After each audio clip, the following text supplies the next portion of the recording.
Hello everyone. कल मैंने आप लोगों को पढ़ाया था साइटोलॉजी के बारे में। इससे पहले मैंने बहुत सारे वीडियो अपलोड किया था बायोलॉजी चैप्टर पे। बायोलॉजी में मैंने पढ़ाया था आप लोगों को मीनिंग ऑफ बायोलॉजी क्या होता है। फिर मैंने पढ़ाया था कि उसमें एक चैप्टर स्टार्ट किए हम लोग सेल के बारे में, सेल क्या होता है, कोशिका क्या होता है, इसके बारे में। फिर मैंने उसमें बताया था कि आपको उसका फादर कौन है, इसकी डिस्कवरी कैसे की गई थी। बहुत सारे मैंने उसमें टॉपिक्स में बताया था। अगर नहीं देखे वो वीडियो तो आप लोग पहले जाकर के वो वीडियो देखें और फिर ये वीडियो समझ में आएगा, वरना नहीं समझ में आएगा। आज हम लोग देखेंगे सेल का थ्योरी के बारे में, सेल का सिद्धांत के बारे में। बहुत सारे क्वेश्चंस बनते हैं एग्जामिनेशन में कि सेल का सिद्धांत किसने दिया। दो चार आपको ऑप्शन दे देंगे और पूछा जाता है कि this statement is given by, किसके द्वारा यह स्टेटमेंट या कथन दिया गया है। उसमें बहुत सारा ऑप्शन रहता है, उसमें दो चार साइंटिस्ट के नाम दे देंगे और उसमें पूछा जाता है। तो आज हम लोग देखेंगे कि सेल थ्योरी क्या होता है, सेल थ्योरी किसने दिया था और सेल के बारे में कैसे कैसे मतलब साइंटिस्ट लोग जो थे उनके बारे में कैसे कैसे उसको डिनोट किया कि हाँ एग्जैक्ट इस पे। और जो साइंटिस्ट जो सेल थ्योरी के बारे में बताया था, जो वैलिड थ्योरी है उसके बारे में भी हम बताएंगे कि कौन से थ्योरी को वैलिड माना गया और कौन से थ्योरी को वैलिड नहीं माना गया। तो चलिए हम स्टार्ट करते हैं सेल के बारे में।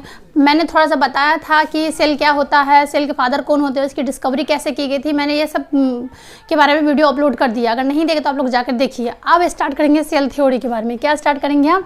सेल थ्योरी के बारे में। सेल थ्योरी क्या होता है? सेल थ्योरी बोले तो कोशिका सिद्धांत क्या होता है। कोशिका सिद्धांत के बारे में हम लोग आज देखेंगे कि कोशिका सिद्धांत आखिर होता क्या है और कौन कौन से साइंटिस्ट ने इसकी सिद्धांत दी थी। तो बात करते हैं पहली बार की फर्स्ट आइडियाज गिवन बाय, पहला सिद्धांत किसने दिया था सेल थ्योरी के बारे में। एक थोड़ा सा ब्रीफ ले लेते हैं थोड़ा सा। सेल किसको कहते हैं? वह यूनिट, वह इकाई जो जिससे एक लिविंग बॉडी का निर्माण होता है, चाहे वो प्लांट हो, टिश्यू एनिमल हो या इंसेक्ट वगैरह हो, कुछ भी हो जो लिविंग है वो उसकी बॉडी का जो स्टार्टिंग होता है। तो सेल थ्योरी क्या होता है? सेल थ्योरी के पहली बार जो दिया था first statement is given by, किसके द्वारा दिया गया था? तो रॉबर्ट हुक के द्वारा दिया गया था। किसके द्वारा दिया गया था? तो रॉबर्ट हुक के द्वारा। मैंने बताया था who is the father of cell, तो रॉबर्ट हुक थे।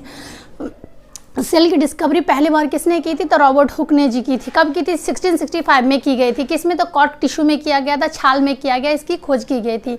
तो उन्होंने जो कहा तो एक लाइन कहा, cell is the structural functional basic unit of life. क्या कहा था इन्होंने? रॉबर्ट हुक जी ने कहा था कि सेल इज द स्ट्रक्चरल, क्या कहा था? स्ट्रक्चरल एंड फंक्शनल, क्या कहा था?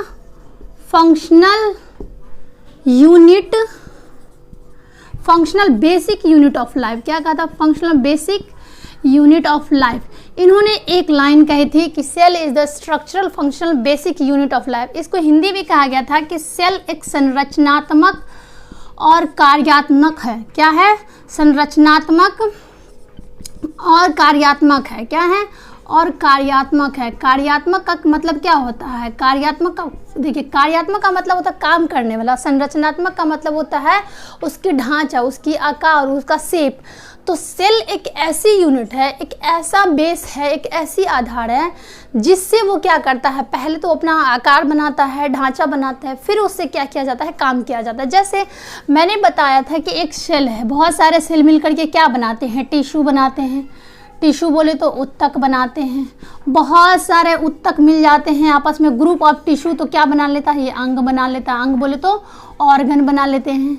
बहुत सारे ऑर्गन मिल जाते हैं तो क्या बनाता है? बॉडी बना लेता है। जैसे एक ह्यूमन्स बीइंग है, उसमें कोई एक पार्ट लेते हैं। जैसे मान लीजिए मेरा नोज़ बन रहा है, ठीक है, या आइज़ या हैंड ही ले लेते हैं, कुछ भी ले लेते हैं। तो बहुत सारे क्या करेगा? सेल जुड़ेगा। सेल जुड़ करके क्या बनेगा? टिश्यू बना लेगा। बहुत सारा टिश्यू जुड़ेगा तो मेरा हाथ बनेगा या मेरे हैंड बनेंगे। और फिर बहुत सारा मतलब ऑर्गन बनना स्टार्ट हो जाएगा, हैंड, पाँव, लेग, आइज़, सब कुछ बनना स्टार्ट होगा। और वो सारे मिल करके अटैच होकर के क्या बना लेगा? वो एक लिविंग बॉडी बना लेगा। सिर्फ बॉडी नहीं, लिविंग बॉडी बना लेगा, क्योंकि बॉडी डेड बॉडी भी होती है। तो यहाँ पे उन्होंने स्टेटमेंट दिया कि लिविंग बॉडी, जीवित शरीर बना लेगा। तो उन्होंने यही बात कही थी कि सेल जो है एक बेसिक यूनिट है। यहाँ पे थोड़ा सा याद रखिएगा, क्योंकि आगे जो हम साइंटिस्ट के बारे में बताएंगे तो वहाँ पे थोड़ा कन्फ्यूजन होगा। तो उन्हें कहा था basic unit of life. Basic unit of life पहली बार किसने कहा था? रॉबर्ट हुक जी ने कहा था cell is the structural functional basic unit of life है। दूसरे साइंटिस्ट आए तो उन्होंने बता दिया कि कैसे कैसे काम किया जाता है, मैंने इसको डिनोट कर दिया। दूसरे साइंटिस्ट आए, कौन से आए? उनका नाम था ड्यूट्रोचैट। कौन थे? ड्यूट्रोचैट। क्या नाम था? ड्यूट्रोचैट नाम थे इस साइंटिस्ट का। क्या नाम था? ड्यूट्रोचैट। इन्होंने कहा कि सेल क्या है? सेल बहुत सारे सेल मिल करके एक टिश्यू बनाते हैं। इन्होंने यही स्टेटमेंट को यहाँ पे डाल दिया कि उन्होंने कहा कि सेल क्या बनाता है? सेल मिलकर क्या बना लेते हैं? मिलकर क्या बनाते हैं? उत्तक बना लेते हैं। उत्तक बोले तो टिश्यू बना लेते हैं। फिर टिश्यू क्या बना लेते हैं? ऑर्गन बना लेते हैं। फिर ऑर्गन क्या बना लेते हैं? बॉडी बना लेते हैं। तो इन्होंने ये स्टेटमेंट दिए, डायरेक्टली बता दिया उन्होंने कि टिश्यू मिलके क्या बना, सेल मिलके टिश्यू बनाते हैं, टिश्यू मिलके क्या बनाते हैं? ऑर्गन। तो आपको स्टेटमेंट इस तरीके से दिया रहेगा कि this statement is given by कोशिका, उत्तक, अंग और फिर शरीर। ये स्टेटमेंट किसके द्वारा दिया गया? तो आप बता देंगे कि ड्यूट्रोचैट ने दिया था। तीसरे साइंटिस्ट आते हैं आपके स्केलेटन एंड स्वान। कौन आते हैं? स्केलेटन एंड स्वान, या इनको स्वानसन भी बोल सकते हैं। ये साइंटिस्ट आए और इन्होंने कहा, इन्होंने भी एक लाइन दी। रॉबर्ट हुक जी ने क्या कहा था? Structural and functional basic unit of life. लेकिन स्केलेटन एंड स्वानसन जी, दो साइंटिस्ट आए, इन्होंने कहा कि सेल इज द स्ट्रक्चरल, क्या कहा उन्होंने? स्ट्रक्चरल एंड फंक्शनल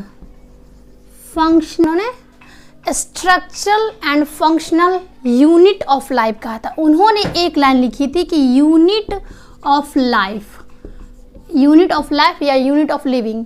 तो स्केलेटन एंड स्वानसन जी ने एक ही लाइन को, लास्ट वाले लाइन को चेंज कर दिया। रॉबर्ट हुक वाले लाइन जी को ले लिए, रॉबर्ट हुक जी के लाइन को उठाएं और लास्ट के मोमेंट को उन्होंने चेक कर दिया कि ये यूनिट किसका है?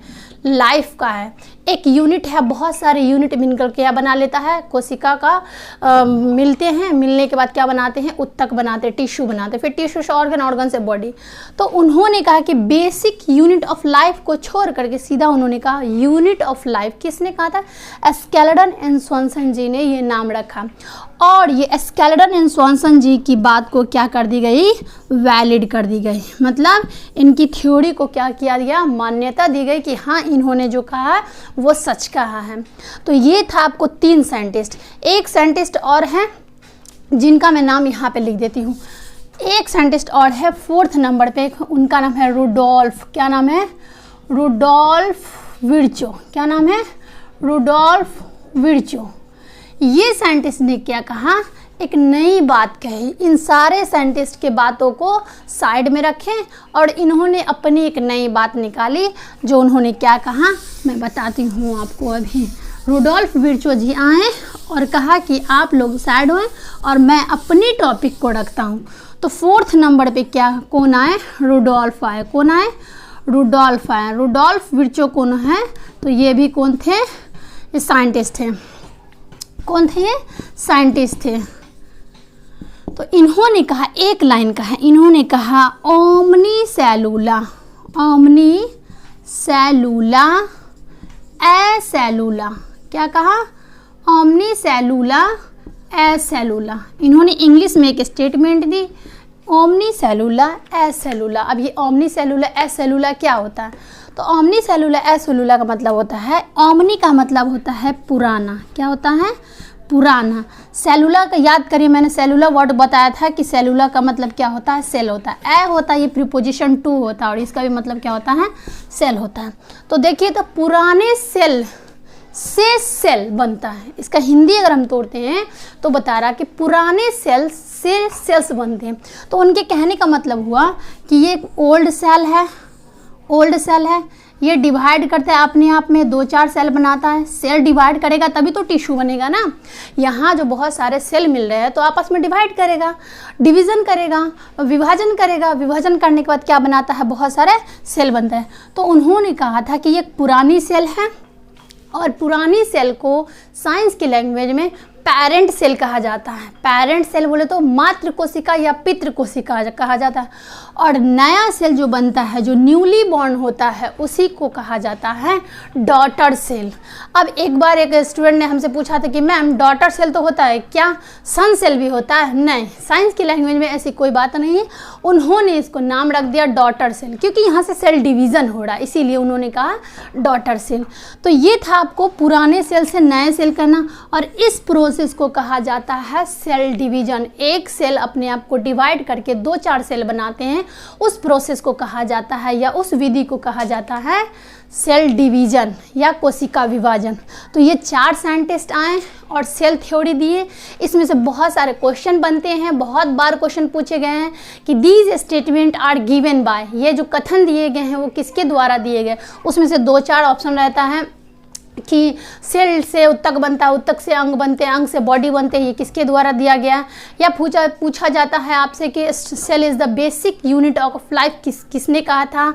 तो बेसिक यूनिट जैसे आ जाएगा वो तो रॉबर्ट हुक ने कहा था। जैसे यूनिट ऑफ लाइफ आ जाएगा तो कौन आ जाएगा? स्केलेटन एंड स्वान आ जाएगा। रुडोल्फ विर्चो ने क्या कहा था? तो उन्होंने कहा था कि ओमनी सेलुला एस सेलुला। तो ये सारी बातें आपकी हो गई कोशिका सिद्धांत के बारे में, कि बहुत सारे साइंटिस्ट आए, कोशिका सिद्धांत के बारे में सिद्धांत दिए, और जिसमें से वैलिड किसको माना गया है? तो स्केलेटन एंड स्वान ने, क्योंकि इन्होंने कहा था कि लिविंग थिंग्स की एक यूनिट है, ये एक इकाई अंग है, इसी से ही तो बना है हमारा लाइफ। जाहिर सी बात है बहुत सारे सेल जुड़ते हैं तो क्या बनते हैं? टिश्यू बनते हैं, टिश्यू जुड़ के क्या बनते हैं? अंग बनते हैं, अंग बन के बॉडी बन जाते हैं।